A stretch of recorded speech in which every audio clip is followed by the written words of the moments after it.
கோவை மாவட்டம் வால்பாறை பகுதியில் உள்ள சோலையார் அணைக்கு தினமும் சுற்றுலா பயணிகள் வரத்து அதிகரித்துள்ளது.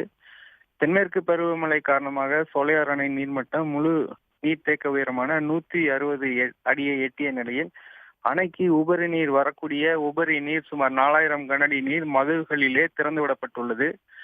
3 கண் மதகுகள் வழியாக சுமார் 4000 கனஅடி தண்ணீர் பரம்பிக்குளம் பிஏபி ஒப்பந்தப்படி பரம்பிக்குளம் ஆழியார் திட்ட ஒப்பந்தப்படி கேரளாவிற்கு திறந்துவிடப்பட்டுள்ளது.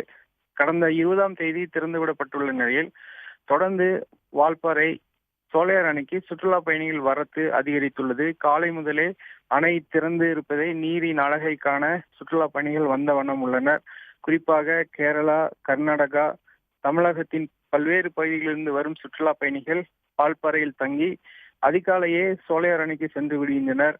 அங்கு திறந்துவிட்டிருக்கக்கூடிய தண்ணீரை கண்டு மகிழ்ந்து செல்ஃபி எடுத்து மகிழ்கின்றனர். தொடர்ந்து சுற்றுலா பயணிகளின் வரத்து அதிகரித்துள்ளதால் சோலையார் அணை களை கட்டி காணப்படுகிறது.